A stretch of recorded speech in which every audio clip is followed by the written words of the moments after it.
Hello, this is Iron Bill back again with another video, and today we had the big drop. Season of the Witch is officially here, and we also saw the Bungie live stream today that had Lightfall information and had a lot of information about the direction the game is going to go this season and beyond. So I wrote down a lot of things. I tried to live stream that earlier. I'm so not used to live streaming. I just did everything wrong, and I apologize to anyone who tried to tune into that. It was a mess. I didn't announce it. I mean, I didn't have the description on the feed done right. It was a mess. I'm sorry. I probably shouldn't mess with live feeds, but I don't know. I got curious and thought I'd give it a shot. Anyway, on to the notes. They opened up the live stream talking about where we'll be in Lightfall. We will be in the Traveler. Now, the interesting thing about that, a couple of things that I gleaned from there, I may or may not be right, so, take this with a grain of salt. But they said it wouldn't matter whether you were a new player or an old player. It was going to be a different experience regardless, and everyone would experience it the same way, which would suggest that it's a fresh start of sorts. They also mentioned it was the first time they had done it in a linear fashion, which, this is an open world game for the most part where you can pick and choose what you want to do. But apparently it's going to be on rails through the campaign. So you have to play it through the campaign like a standalone game. Um, Solo experience sort of a deal. And those who have played story type games before are familiar with that sort of thing. So after you finish the campaign, then the destination will open, and then it becomes open world again. That's what I got from it. So, and the raids will continue the story, supposedly. Now, they've never in the history of the game integrated the raids that well into the story.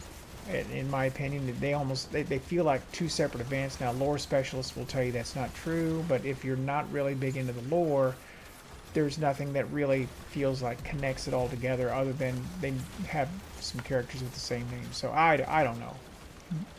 Your mileage may vary on that one. Talk about some new enemies. One new enemy they talked about in particular were the subjugators, and they're stasis based and they're the leaders, and we'll see how that goes. Didn't have much more to say about it than that. Looked kind of like, I don't know. You'll just have to see. Talk about new abilities. Warlock is going to get a new solar ability. It's projectile based, a roaming super. It has the ability to buff team members, and it features seeking projectiles. And I don't mean like Dawn Blade and it just throws this big wave.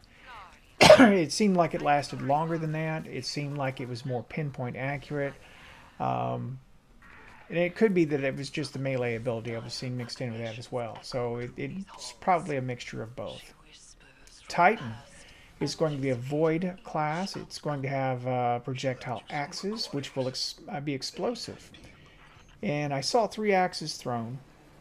And then they said on top of that, the axes, when they explode, they won't disappear. They can be retrieved, and your teammates can retrieve them as well. And that would suggest it is an ability, but not a super, much the way Axiom or the javelins, the ice javelins, uh, can be picked up. It's probably along that line. Hunters have another arcs ability, and it will be a throwing projectile type of super, but also there's a teleport in this I don't know what you want to call arc subclass that allows the hunter to throw an object and then zip immediately to it, which is going to really mess with Crucible if someone gets pretty good with that and knows how to play it. Weapons, they talked about a fusion rifle in particular called the Tessellation. I think you can actually see the description of that. I think it's on our list of weapons on the seasonal thing. If not, I've seen literature on it somewhere, and I can't recall. It can adapt to both strand and stasis, and it has the ability to consume portions of the ammo into a grenade type projectile. That was really all they said about that. Three reprised weapons they're talking about bringing back are the Kvostov, the Dragon's Breath, and Red Death. And that's going to be two of those I would consider to be fan favorites. One of them, not so much. Kvostov harkens all the way back to D1, and it was a weapon that you started with when you first came to the game. And then Red Death, of course, is what Crimson is based on, and so it's an auto rifle that heals you when you kill enemies. It was always very, very popular. Dragon's Breath is a solar rocket launcher that, of course, lays down big swaths of fire whenever it's used. New subclass of pistols, rocket pistols. And what that does is it shoots a slow firing projectile with a larger area of explosive ability. So look faster than a Jotun, but I think in Crucible it would be one of those things that could be dodged if you see it in time. It's not like a bullet where, you know, I mean, you're not going to see it coming. You have to anticipate the shot. The other thing, and I think this is interesting, is the support frame AR. And the deal with this one is you can use it as an auto rifle on the regular, but you can also, like the Lumina, use it to heal your teammates. And I can only assume that means that after you get a few kills, you have something like a noble round where you could then fire that on your teammates and buff them or heal them. So that's going to be cool. That could really help in in-game content. Cade returns, obviously. Then they began talking about the Witch Queen. And I don't want to say too much about this because there are some spoilers in it. But obviously we know that we've got to resurrect Savathun. That was foreshadowed in the last season. So I'll leave that alone for now. I will say that there's a new feature called Deck of Cards, and I think this is the kind of seasonal thing that you build upon, except it's based on cards. And by that I mean you'll have more and more features and mods available to you as you unlock the cards as you move along. I don't know how many a week you can do. There have been different iterations of this every season. You know, just something that you have to unlock, and it's gated week to week, and I'm going to guess this is probably that way too, but we will see. I unlocked a card today that said that the first time that I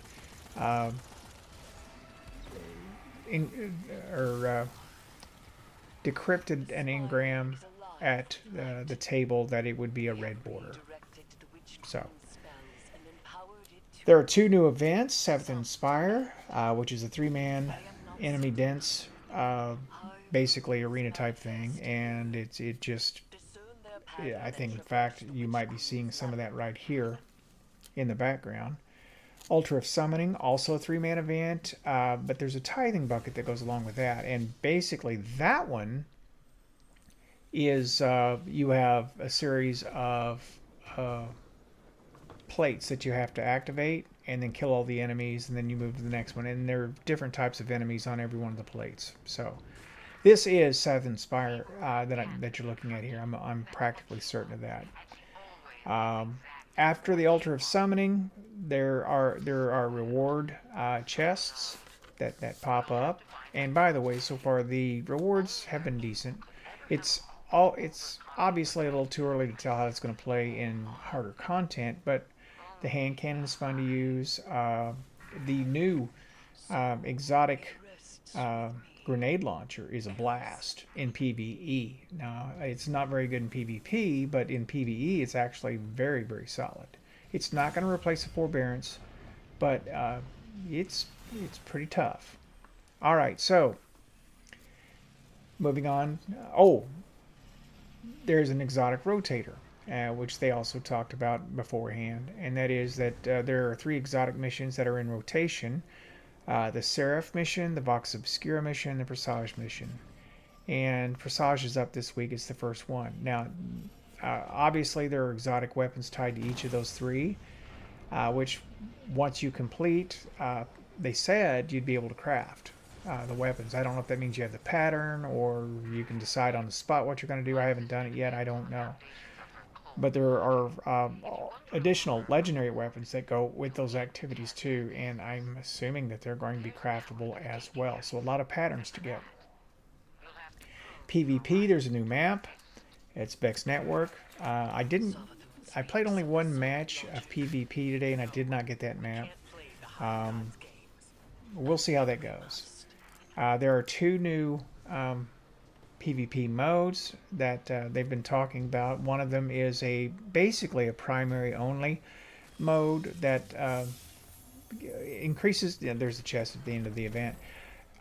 Increases the player's health, um, reduces the amount of ability regeneration, and then of course you can't generate special enemy upon killing an enemy, or special ammo. You can't get it from killing enemies. You're going to have to generate it some other way. So, it may be that is if you die, you don't come back with ammo. One way or the other, they're going to reduce the amount of special ammo in the event. I don't know how that's going to play. It kind of reminds me of D2 Double Primary when it first started, and I'm afraid it might wind up being one of those deals where you have a bunch of people team shooting from the back of the room. Hope I'm wrong. One of my clanmates says that this should appeal to the higher end players, and he's a higher end player, so we'll see. Myself, I welcome any, arena that diminishes the amount of ability spam that we currently have in most PvP metas. I mean, to me, that's not very much fun. I never was into that. The other one is Relic, and this has 3 relics that you can use to combat your enemies: the shield, the spear, and the scythe. And those come from legacy activities. So, again, that's one of those things we'll have to see in action. It's not for me, I know that already. But we'll have to see it in action to get an opinion about whether or not that's going to go for other people. Now, on to the final few things, hopefully. The raid, as I thought, is going to be Crota Returns. Crota Returns. And I saw it in the video. Necrochasm is officially going to be the exotic. They didn't say the word Necrochasm, but I saw the Necrochasm. It was the auto rifle. It was the exotic. It clearly is going to be the one, and that totally makes sense. And if you don't know, it's a high rate of fire auto rifle that in D1, its big perk was that it made thrall explode when you did precision kills. Now, I don't really think that's the way it'll go. I think it'll wind up being a damage over time type weapon. I can see it being used to poison, but we'll have to see.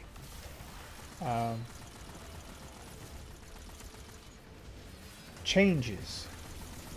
Okay, so in terms of activities going forward, as I talked about in another video, unfortunately they are going to keep applying the contest mode to a lot of the activities. There will be select activities where power matters, but I would say if you're not into those activities, then the power grind's not going to matter, especially since Fireteam Power has been changed. And that is, like, let's say for instance you've got a friend who's a new player who wants to go into a raid, but the raid is capped at 1790 and your friend is 1760. Well, whoever the fire team leader is, as long as they're high enough to go in, their teammate can go in too. And the teammate, their power level will be pulled up for that event. So I'm assuming to the cap. They didn't say to the fire team members, whatever. So that's going to open the game up to a lot of people, and I like that because what that does is it strikes a balance between dumbing the game down so new players can play and making it so hard that only the top players can enjoy it. This hurts no one, so I like this solution. This is creative. In-game LFG is coming. It's not here yet, but it is coming. The question came, what would happen after Lightfall? Would D2 go on? And the answer is yes.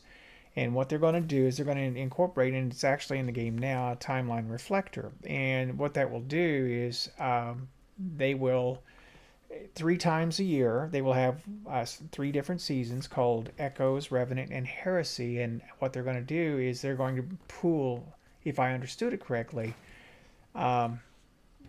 they're going to pull from the legacy content, and they're going to create basically packs based on things that they've already made. They're going to reprise stuff, and they'll probably add some new activities to not like build new activities, but patrols or missions or what have you that incorporates that content. I think that's what they're going to wind up doing. So, in a word, you could sum it up with reruns. But that being said, it's better than what they did with D1. In D1, they just left the lights on. I mean, they didn't change anything. They haven't changed anything since D2 went live years ago. D1 has not received an update since then, and it's still going. So my guess is they'll probably keep this going so as to, I mean, there are people still playing and buying and whatever, so it doesn't hurt them.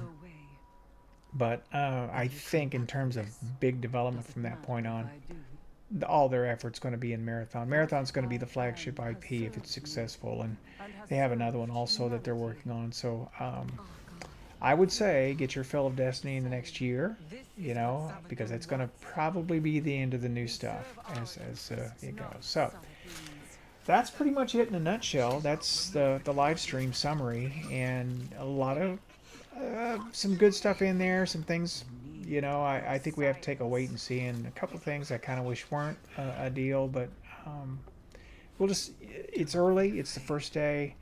I've played all the content so far. We'll have to see how it wears. You know, some things feel good at the beginning, but quickly grow tiresome. And depending upon how they work the reward structure and develop the power fantasy and all, I mean, this will either be a good season or an awful one. Thematically, it looks good. And there's some really interesting things they're doing with the character, especially Eris Morn there. And I'm going to stop this before it goes any further, because I don't really want to spoil it too much. But yeah, it's could be a very interesting season as a precursor to Lightfall. So it just depends on how they tie up the ends heading into the final shape. So anyway, with that said, this has been long enough. This is Iron Bill thanking you for watching and signing out.